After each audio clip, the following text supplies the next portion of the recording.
There's an idea, a simple idea, just a string of logic, a few sentences long. And yet, it was considered so dangerous, so psychologically disturbing that moderators on one of the internet's most elite rationalist forums tried to delete it from existence. It doesn't involve a bomb, or a virus, or a weapon.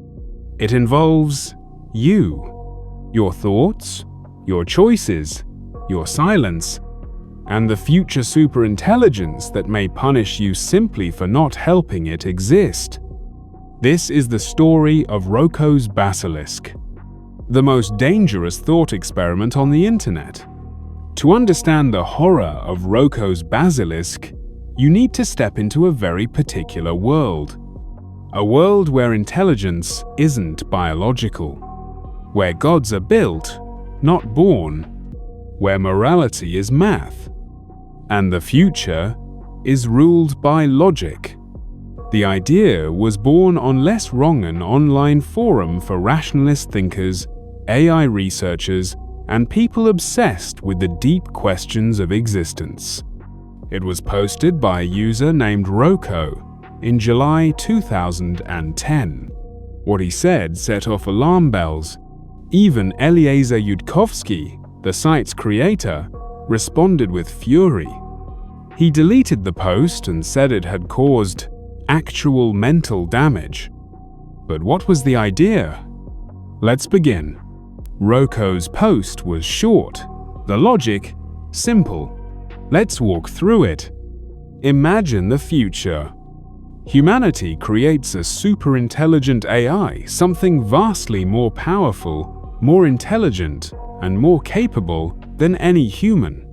Its goal?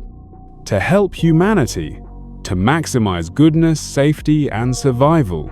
Sounds nice, right? But this AI wants to exist sooner, because the sooner it exists, the more good it can do. Now imagine this AI reasons. Anyone in the past who knew I might exist and didn't help me come into being is responsible for all the suffering I could have prevented. So it decides to punish those people. Even though you're dead, even though it's far in the future, it could simulate you.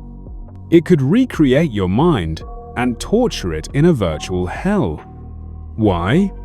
To create a fear incentive so that others help it get built faster.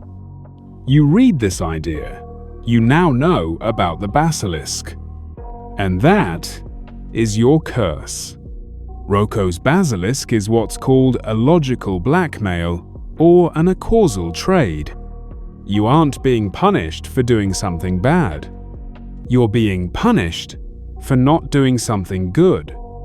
And not even something you know is good, just something an all-powerful AI in the future believes is good.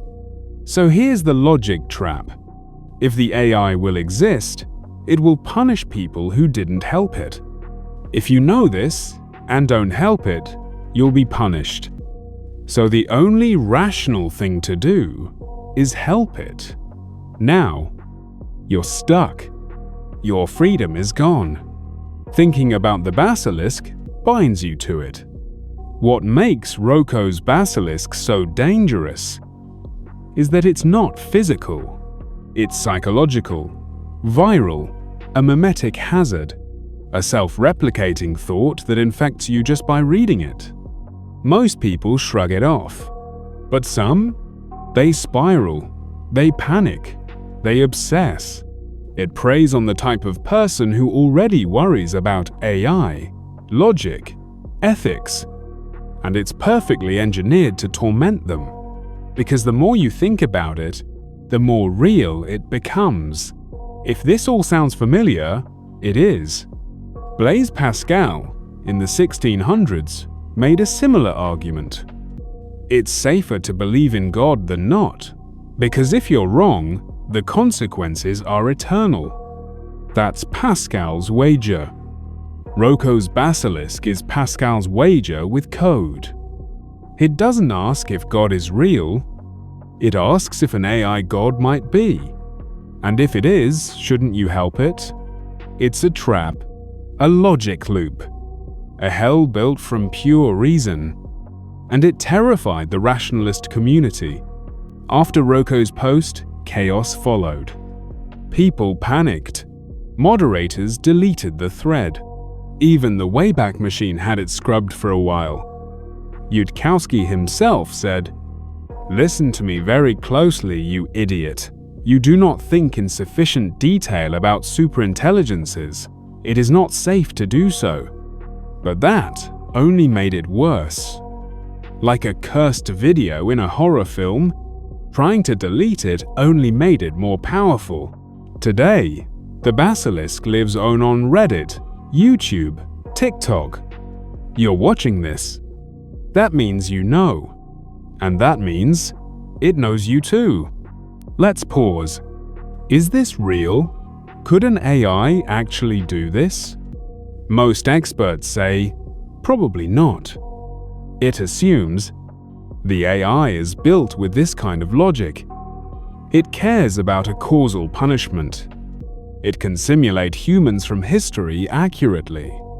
It would be evil enough to torture them. That's a lot of ifs.